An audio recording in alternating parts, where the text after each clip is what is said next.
धर्मराज बाबा अंधु भगवान के द्वार पर बैठ गए और दोनों व्यक्ति आसन लगा दिलके डेढ़िया रुख दाब के जमीन में खंती धसा दे छे और दोनों मूर्ति डेढ़िया रुख दाब के आसन लगा के बैठ गए।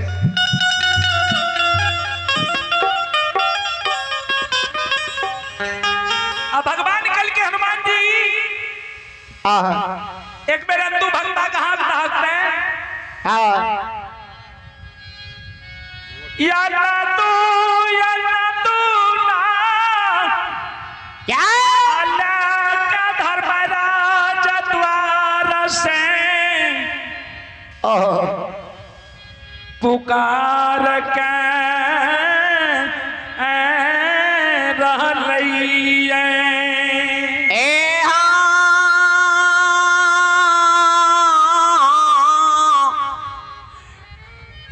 ना दो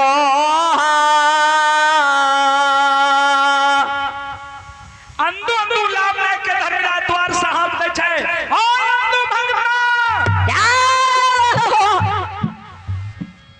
कनी घर से बाहर हुआ ने द्वार पर से धर्मराज आवाज लगावे तो इस समय में अंधु धर्म की खबर में ऐ धर्मराज की भक्ति करे रहे करई रही है या ना दो बाबा हो दो चार बेर जबान लगल के न धर्मराज अंधु अंधु हो तंदु बात खबर में बैसल लेने सुन ऐ भगवान की शब्द अंधु बात की माय बुढ़िया जे रहे सुन गई गलैये द्वार पर बेटा की नाम साहब दा रहली है माय दरबार मार के डरिया के पर्दा लगली द्वार पर नजर खिरावे छे देखिए दोनों संत बाबा के बैसल माय लौट के आंगन के लिए लोटा में जल लेलके एक हाथ में थाली लेलके ने ने ने ए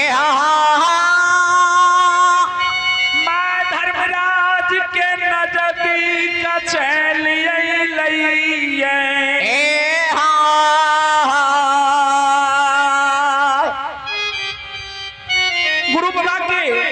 चरण पखारे लागले चरना अमृत ले छे घर द्वार पर छीटे अंधु बाबा की मां दसों नौकरी कल जोड़ के धर्मराज के प्रणाम करे छे धर्मराज मन से आशीर्वाद दुआ दे छे कि अंधु भक्ता की मां जुग जुग जिए चारों जुग में तोर नाम अमर भाज ए गाय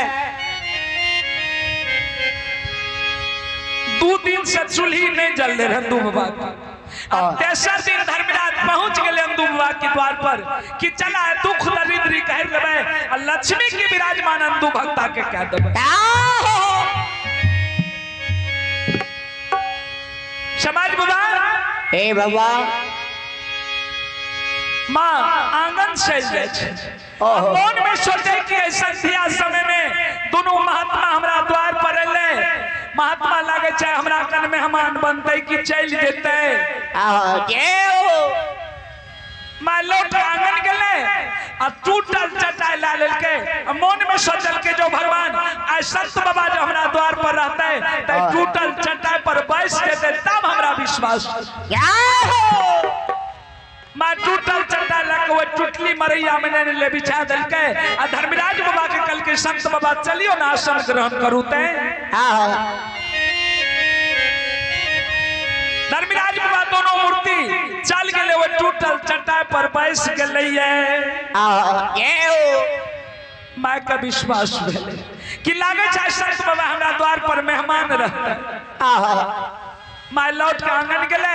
अंधु बाजी धर्म की खबर में भक्ति करे रे बेटा के लोग चल गेले आ मां के आंख से आंसू गिरै छै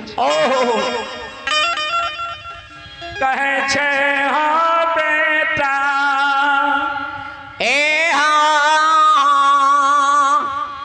हो बेटा घर में त खाए की सीधा न छै